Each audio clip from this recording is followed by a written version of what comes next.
Welcome back to the Hot Mess Medium Show.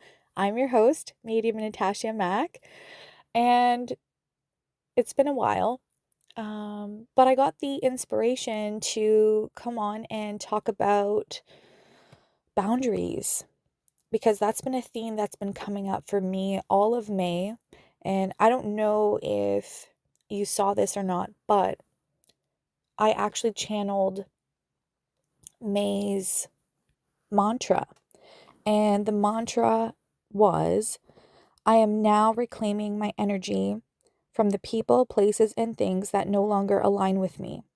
I'm saying goodbye to whatever has been sucking my energy dry.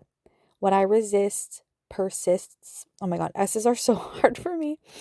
I am ready to let go, surrender, and embrace the miracles, blessings, and opportunities available to me now with arms wide open.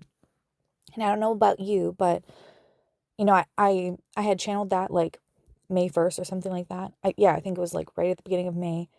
And that has been just that whole theme has been showing up in my life and for me personally in so many ways this entire month. And, now that I've shared that with you, I'm so curious if you've also been able to or if you are also able to connect with those words, if they resonate with you, if they align for you, if you've noticed these opportunities, let's call them, coming up for you to reclaim your energy back, for you to reclaim your power back from certain situations or people or things, right? I know um, like a lot of the people in my circle, a lot of people I talk to, I've noticed it's coming up for them. So it does feel like a collective thing. And, what was popping into my head after I read that to you was how, we, in order to welcome in the new, right? Whether it's blessings, opportunities, um, whatever it is you're trying to call in, we have to create space for it, right? We have to make room for that. And so oftentimes that requires us to let go of something. We have to let go of the drama, toxic situations, even relationships. Think of the things that consume you on a regular basis, right? It's consuming you. So it's taking up space. It's taking up energy. Your personal power is leaking into it. So, in order for you to create space for new energy to come in, you've got to call back your energy, but also, you know, free up some of that energy that is leaking into those people, places, and things, maybe even jobs. I do feel like this is the year, like 2025 is a 9 year, right? Because when you add up 2, 0, 2, 5, it equals 9. And 9 represents kind of like, think of it as like we're wrapping it up. We're wrapping it up. It's coming to an end, maybe a bit of chaos, but it needs to happen in order to, create that peace and space. Things are ending in order for new beginnings to take place. So when you think of that, like that's the theme of this year. And yes, we of course have personal themes, but then we have collective themes. So keep that in mind, right? Whatever your age is, not that I'm a numerologist or whatever, I'm very intuitive when it comes to numbers. But if you were to add up your age, then you'd come up with a number, and then that would be, your personal theme of the year. And you can easily Google that. Like for me, I'm 34 this year. So, oh my God. Oh, that equals 7. Right? 3 plus 4 equals 7. And so I'm having a personal 7 year. I actually haven't even looked that up. I'm going to do that. Okay, I literally just Googled personal 7 year numerology, and here's what came up. It says in numerology, a personal year 7 is characterized by introspection, spiritual growth, and seeking deeper understanding of oneself and the world around. It's a time of reflection, solitude, and focusing on personal development. This year encourages you to trust your intuition and inner wisdom. that is so interesting. I could definitely relate to that. I do feel like I have grown so much spiritually already. Not in a way where I'm like, ooh, holier than thou and like I've grown so much spiritual wisdom. No, not like that. Really just coming to a deeper understanding of where I stand spiritually, what aligns with me spiritually, what my values are spiritually. I feel like I'm becoming more grounded and rooted into those. And that's because of my experiences, like the experiences I've had this year already. And I feel, yeah, I feel like that really resonates. And, anyways, so I went off on a completely different topic, but I'd invite you to check out what your personal year is. But anyways, going back to the collective year, we're, like I said, we're at a 9. So it makes a lot of sense that there's so many themes coming up around needing to communicate better, needing to advocate, needing to set healthy, loving boundaries, right? These are all things that come up when we're needing to create space, when we're needing to let go, when we're needing to create changes that are going to then allow for this new energy to come into our lives. Something that I heard in my mind last week, because sometimes the things that I hear, they're coming from spirit. And so yeah, oh my god, last week what I heard was, be okay with disappointing people. Oh, and if you are a fellow empath or a fellow people pleaser, you know how much that sucks. You know that, or maybe, for you as well, like it has been for me, maybe it's been ingrained in you, like programmed in you from a very young age to not disappoint people. That is like the worst thing ever, to know that you've disappointed someone, right? When your parents, or whoever, your guardian or whoever was, maybe a teacher, um told you that they were disappointed in you. Ugh, like, where do you feel that in your body? Like, I almost feel like I could throw up just hearing that. I feel it like deep in my core, like in my solar plexus, where my personal power is. It's so weird. Kind of like in the center of my stomach. But anyways,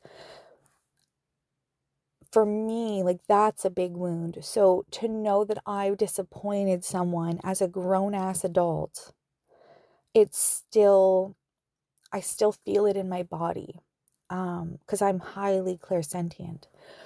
And so anyways, when I heard that, I was like, oh, I know this means that I'm going to have opportunities to disappoint people, and I'm going to have to be okay with that. And sure enough, I had plenty of opportunities to do that. And, it's not on purpose. It was just these situations that occurred where I literally had to put my well-being first. I had to put my health first. I had to put, yeah, myself first. And I'm not used to that. It's something I've been learning and growing with and towards. I've, like, as a mom of 4, and a wife, and, a woman who loves her family, loves her friends, like, it's something that is hard to do, right? And maybe you can relate to this. No matter who you are, I'm sure it's like something that you're just still learning, or maybe you're practicing, getting better at putting yourself first, right? No matter where you're at, there's still going to be some challenges when it comes to putting yourself first, whether it's hearing that little voice in your head saying that you're selfish, or, the fact that you're constantly worried about other people, or have to make sure everyone else is taken care of first. And so for me, it's still something that I'm navigating, but I've definitely gotten so much better at. Like, I'm okay with, you know, um, going out without my husband and kids, and I know that they're going to be taken care of, and I'm okay with having like, yeah, just that time away to kind of take care of myself or whatever.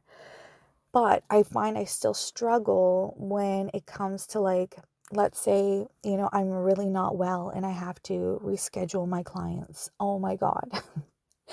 That feels so horrible to do. So horrible to do. And I often will go back and forth in my mind, like, no, maybe I could just do it. Like, I should just do it. But then other times where I'm like, yeah, but no, I want to make sure that I give them the best that I could possibly give them. And I really can't do that right now. So that wouldn't be fair to anyone. But then there's still like, I'm still having to navigate that inner voice, or the inner voices that are kind of battling for who's going to take, like, who's taking charge here, who's making the decision. So I find like that's something that I still struggle with, and that I'm practicing on getting better at. But anyways, back to what I was saying, you know, there's still that discomfort when it comes to disappointing people. So I was given an opportunity, or several opportunities, to practice that. And I noticed that I actually handled it so much better than I would have before, you know? And sometimes that's like what's coming through right now. Spirit's like, make sure you bring that up. Someone needs to hear this, that sometimes we are given these opportunities to do these uncomfortable things to actually show ourselves how much we've grown. And that's the gift. That's the blessing. Because these things, like, the opportunities that came up for me personally are things that would have caused a lot more distress, a lot more discomfort.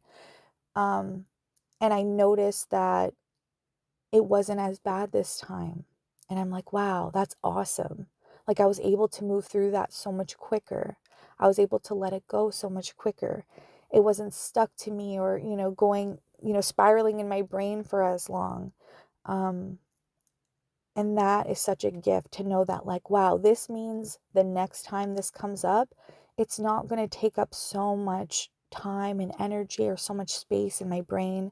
And what a gift that is. So I want you to like recognize that the next time you have an opportunity to do something and you're like, wow, I'm a whole new person, or wow, past me would have really struggled with this, but current me is handling this like a champ.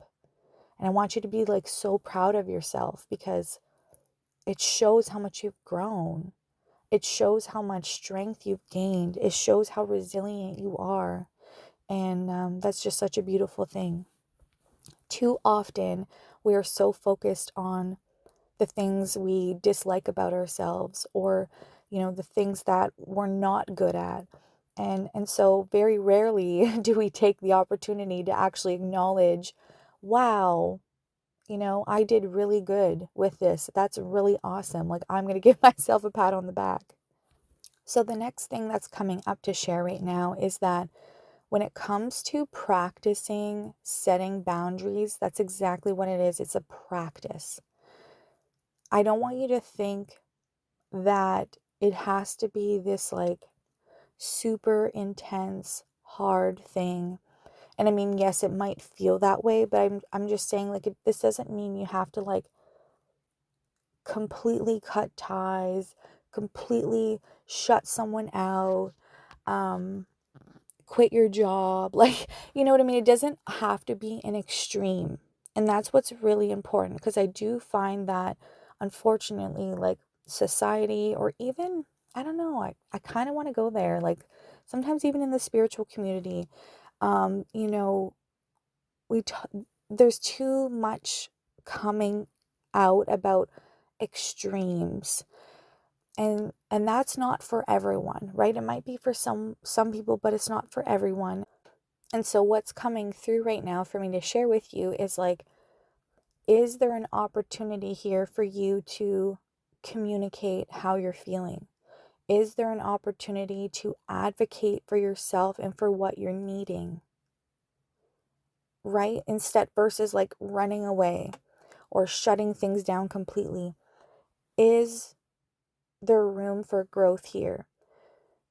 Is there space for you to kind of step more into your power and say what you need to say or share what you need to share?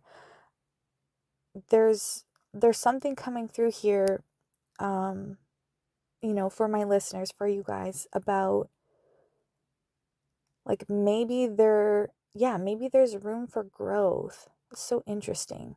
Like maybe space is being cleared or a path is being cleared so that way you can step forward into it versus running away from it or backing away from it, and owning your power more, taking up more space, using your voice, communicating what it is that you need. And obviously, like, I just need to point this out, like, obviously, like, use your discernment when it comes to this. I'm not talking to those who are in a deeply abusive relationship or anything like that. This is not advice for you. So again, please use your discernment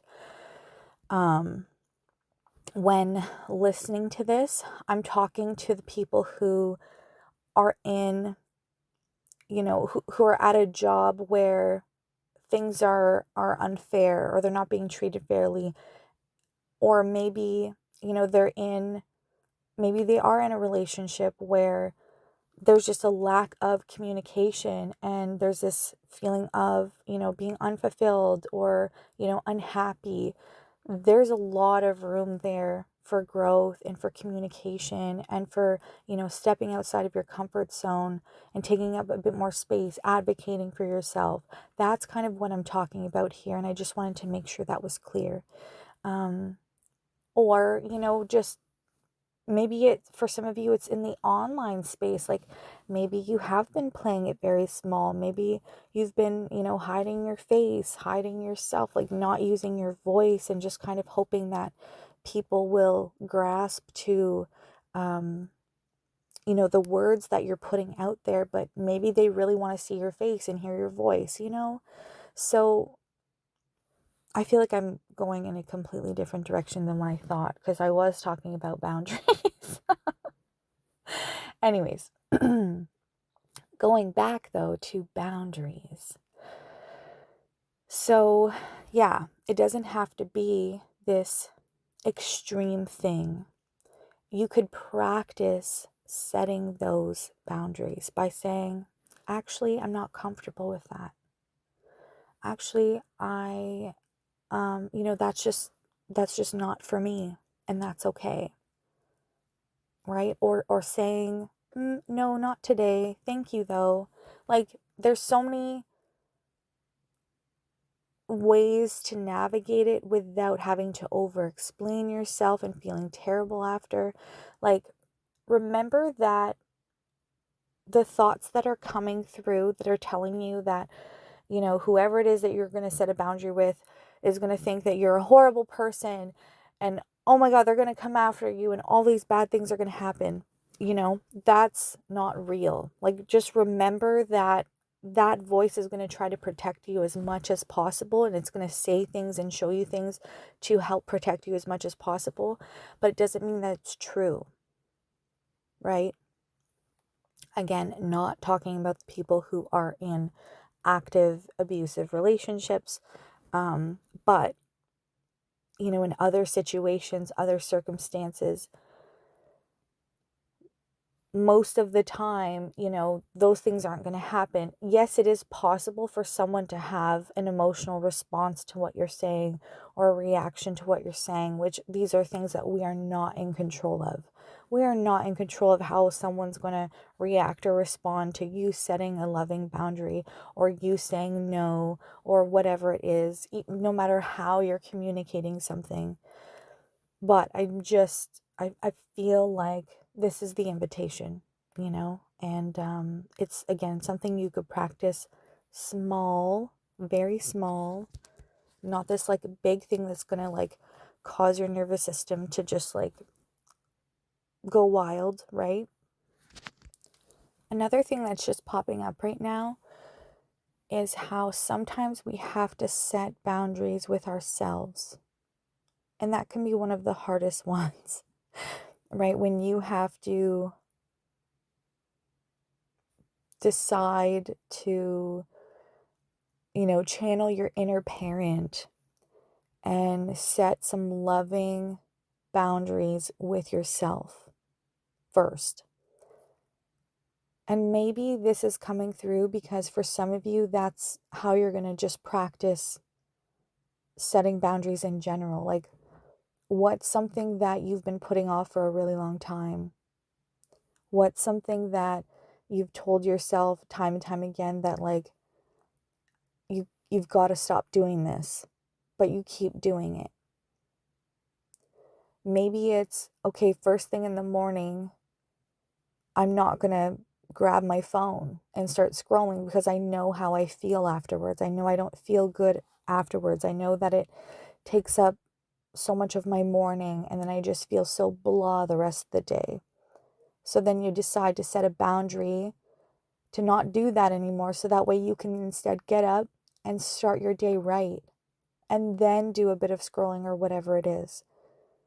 But like starting to set yourself up for success instead of continuing to do things that drain your energy or take up so much space, and that, do the opposite of setting you up for success. And that's just one example, but I mean, I'm sure that there's so many others. And for me personally, something I've been navigating is like since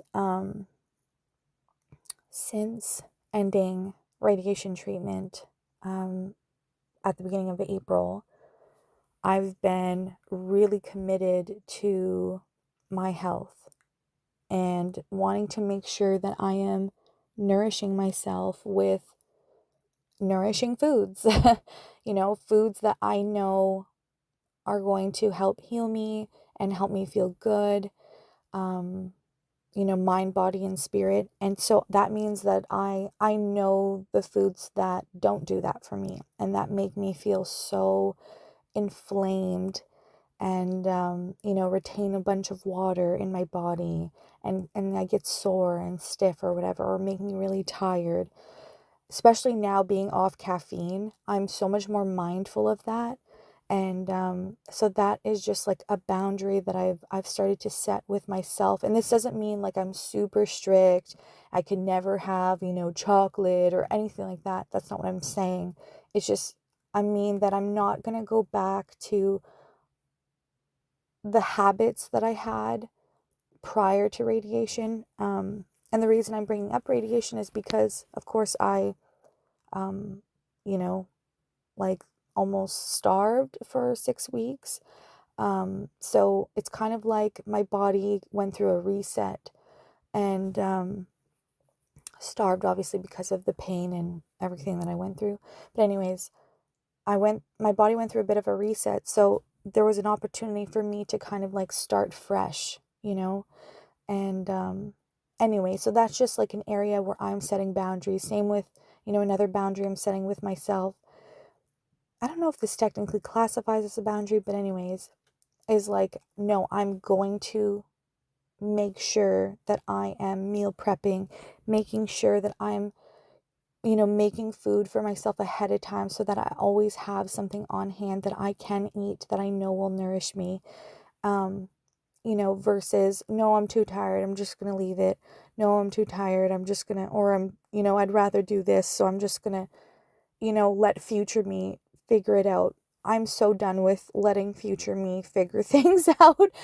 I want to, like, present me wants to take care of future me. I want to put things in place that's going to help me succeed. And I really want to take better care of myself.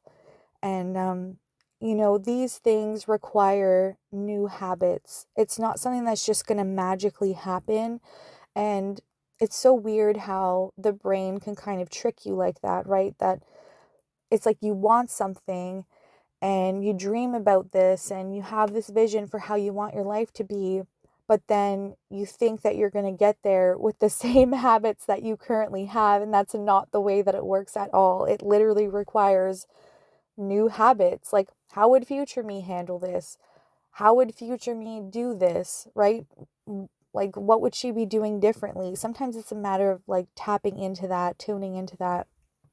For me, like, with the vision that I have, well, future me is meal prepping and going for daily walks and taking care of herself and thinking of future self. So I'm starting that now, and I've noticed I've already developed some new habits you know just from starting with like one here, one there, and then it seems to get easier and easier. So I hope that what I've shared supports you in some way, to some capacity. I hope that, yeah, this was helpful for you, and it kind of, gets you to reflect and to think of, okay, what are some of the things that my intuition, that inner nagging voice has been kind of like bugging me to do, but I've been putting it off, or, I just decide every day to continue the cycle or continue the habit. Yeah, those are just things to kind of reflect on. And, loving reminder and also permission slip to communicate, to advocate for yourself and what it is that you're needing, right? Whether it's with your doctor or your partner or at work, like, or even, you're ordering something at the restaurant, and you got something wrong, like they gave you the wrong thing. You're allowed to say like, hey, like, just so you know, I got the wrong thing. Like, you're allowed to express yourself, um and advocate for yourself. And again, these messages, some of these messages coming through may not be for everyone. Maybe that's something you've totally mastered and amazing if you have. But then maybe there's certain other situations where you haven't yet mastered it. And there's an invitation here for you to practice. So, yeah, anyways, thank you for listening. If you enjoyed this episode, definitely let me know. I love to hear from you guys. And yeah, I'm sending you so much love.